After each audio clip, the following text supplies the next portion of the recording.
What is good, Mexit planners? Welcome to the Yucatan News Weekly update, the 1st of February.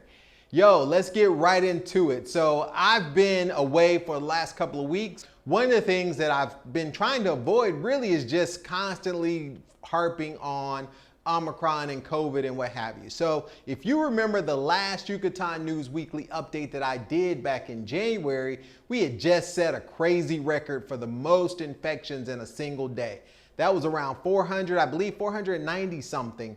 If you want to know for sure, go back and check out the video, which I'll link to below in the description. But we had just set a crazy record for the most COVID cases in a single day, and things were trending in the wrong direction. Well, I'm here to tell you that that record has been obliterated since that time, and the numbers are more than double. They're more than over 1,000 every single day recently, until just, the last few days. So I wanted to wait until things kind of died down a little bit. Let me start by giving you just a quick update on what the COVID numbers look like right now. On January 27th, we had 1,117 new cases, more than double the previous record that was set. There were 8 fatalities and 202 people were hospitalized. As of February 3rd, the cases actually dropped below 1,000. So we're now at 892 new cases on February 3rd, 12 deaths and 190 folks hospitalized.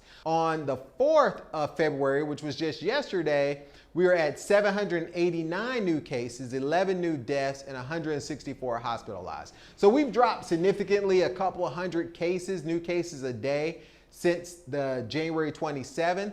The number of fatalities has ranged anywhere from 6 to 12 in a given day, and the hospitalizations have started to come down from 202 down to 164 people still in the hospital. Now, these numbers are definitely not the true, real numbers that's out on the street. Right? My doctor says they only report for every 10 people that are confirmed positive, they report 1 case. So the numbers are probably 10 times higher based on that information. This is something that we need to continue to watch. The good news is we're going in the right direction. The hospitalizations are coming down, the cases are coming down, and the government recently said that, there's no need to shut down the economy, which is important. They said that they've learned lessons from the previous year of having to deal with this. The people actually know how to protect themselves. We are in a yellow light, traffic light semaphore. So that is very, very good news in that they've learned from what happened before. They know how to take measures. They know what to watch, and they are being, patient with just seeing how things go. The other good news is that this Omicron variant, while it's spreading faster than anything that we've ever seen, doesn't seem to have the same fatality rate as the previous variants of the disease. Things remain cautiously open in Merida, Mexico right now, so that is all good news. Just last week, AMLO, the president, said, there's no need to vaccinate kids between the ages of 5 and 11, according to his health officials. So one of the cool things about the president here is he does a morning presser every single morning, and it's broadcast on television and the radio. And in that morning presser, AMLO said last week that kids 5 to 11 don't need to be vaccinated unless they have underlying health conditions. Now, he also said that this is based on the advice of his health advisors, but he would yield to whatever the WHO recommended for those kids. So that's a story to continue to follow. AMLO himself has just recovered from COVID not too long ago, so it's interesting that he doesn't think that the kids 5 to 11 also need to be vaccinated. Speaking of AMLO, he just paid his 16th visit to the Yucatan to inspect the works of the Maya train.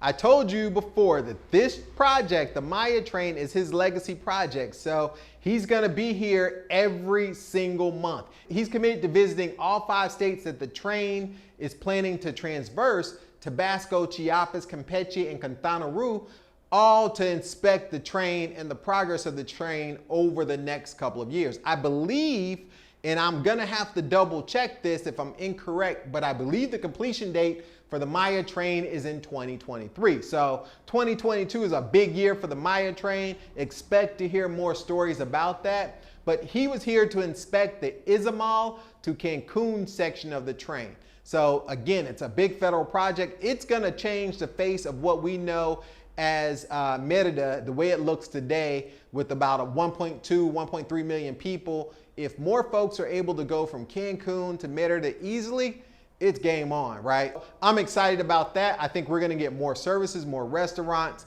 There's gonna be more people. Let's see if this is a positive change for us in this area. One of the things that the Maya train is definitely gonna do is to bring more tourists from Cancun to Merida. Speaking of tourists, one of the key stories that's been happening over the last few weeks, probably last 2 weeks, is that there are pirate guides at Chichen Itza and other tourist areas here in the state. So to give you some context around why this is such a problem, obviously the guides who are legal make their money by giving tours and what have you. Being that Chichen Itza is the most prominent archaeological site in the entire country, there are more people that visit that place than any other place in Mexico. So the director of this archaeological zone at Chichen Itza says this problem has been happening for the last several years. The underlying issue of pirate guides at Chichen Itza and other places throughout the Yucatan is one of corruption and the process in which those guides receive their accreditations. Now, there was a poll recently taken of the mass media, and the subject of this poll was the pirate guides at Chichen Itza. And the question that was asked is, do you feel ripped off when you visited Chichen Itza? And 72.6% of the people said, absolutely, we've run into pirate guides, we felt that we've been ripped off, the information wasn't the right information, et cetera, et cetera. 27.4% of the people said no, they felt like everything was on the up and up. All right, switching gears a little bit, we're gonna talk about safety in the Yucatan. And this is safety here, or the feeling of being safe, is one of the reasons that many people move to Merida. One of the things that they've done in the state of Yucatan is to deploy more than 6,775 cameras in the city of Merida. This is the most connected city that I've seen of its size anywhere. I first noticed this when I was just walking around the street casually making observations, but there are literally cameras on every major street corner. This place is one of the most connected places, and it's really how they solve crime. This 6,775 cameras more than doubles the number of cameras that they originally had deployed last year. So we're talking about even more cameras. There's no place you're going in Merida and not be on cameras. I think I mentioned this in my Christmas video when I was out at like 2 in the morning shooting all the lights, that I know I was on camera. So if you want to know more about why I think this city is so safe, check out the video that I'm going to link to below, because I created a video just on that subject. But the cameras are certainly number one. Changing gears to a place that's becoming a little less secure, and we're going to talk about Progreso. So speaking of Progreso, Progreso has been off the chain lately in terms of violence. January was the most violent month of Progreso, with 3 homicides, several robberies of homes that are occupied in the summer. And, you know, this is allegedly, the robberies are allegedly from foreign fishermen. But they've had several homicides in an area called Flamboyance, which has led to a change in the chief of police. So they now have a new head of police, also have a new deputy of community relations. The real issue of the crime in Flamboyance is become gang related, and they're actually requesting help from the National Guard because, you know, they're seeing retaliations from both sides, which is what's leading to the number of homicides that they're seeing recently. So the latest death was contributed to a dispute that rival gangs had back in December, but it's flowing over into January. The homes are being broken into, particularly now that the grouper season is over, which is, you know, going to limit what they're able to, how people are able to earn, particularly local fishermen as well as foreign fishermen. So on another note in Progreso, grouper season just ended for the fishermen because this is the time that grouper spawn between February 1st and March 31st. So during that time, they need to, you know, maintain this environment of a healthy fishing environment so that they have suspended the catching of grouper, which here is known as mero. So if you see mero on the menu, that's actually grouper. Now the grouper price, because of this, has gone to a record high. It is now 265 to 315 pesos per kilo. So you're talking $13 to $15 a kilo for grouper. So most of the fishermen in Progreso are arriving these last couple of days, or last week they were arriving with catches of 5 kilos or more. And if you think about what a fisherman earns who's out there every single day, if we're talking about 265 to 315 pesos with 5 kilos or more, we're looking at a fisherman earning anywhere from 1,500 pesos a day just for grouper. So that's about $75 per day for lots and lots of work. We're not talking about, for 2 or 3 hours. We're talking about for hours, 10 to 12, maybe even longer hours of work to catch grouper. So just to keep that in perspective, because this is the end of the grouper season, this year they caught over 4,500 tons of grouper, which was 500 tons less than what was caught in the previous season. So the grouper is one of the most important species here in the Yucatan. Also, octopus or pulpo is also a very big export of seafood or marisco here in the Yucatan. One of the things that they're doing to help the fishermen, because they can't fish for grouper, is that there is a program that will exchange 1 day of community work a month for 2,400 pesos in vouchers. And those vouchers can be redeemed for goods and services at registered stores in the area. So that is a cool program that there's some support, but it does hit them hard when they're not allowed to fish certain types of species. And it's necessary to maintain those species and certainly not fish during, spawning season. Another thing that's hurt the fishermen recently is the cold weather that we've had here in the Yucatan.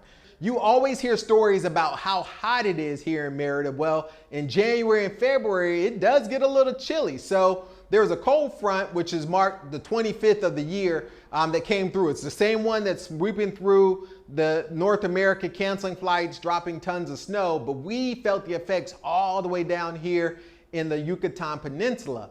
And what's even worse is when it gets even like 60 degrees, which is like 15 degrees Celsius, it feels like it's freezing here because many of the homes are open air, right? You can open your home, and it's necessary in the summertime. Anything under 70 feels like it's like 50 degrees back home Fahrenheit. Also consider that most people here in Yucatan sleep in hammocks. And those hammocks are, porous, right? They're designed to allow the air to circulate around your body. But when it's cold, you're gonna need more than one blanket to keep out all of that fresh air that's coming in.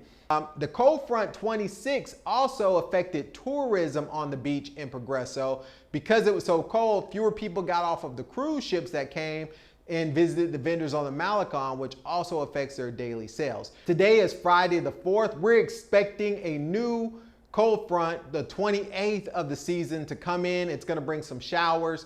But this is the cold time of the year. Now, what does that mean, right? Well, when it's 60 and 70 degrees, you see people bundled up in hoodies, you see coats. When I first got here, I could not understand why they would sell big coats here. Well, now I get it. I don't necessarily need a big coat. A good wool sweater is all you need here, and only 1 or 2 days a year can you wear that sweater.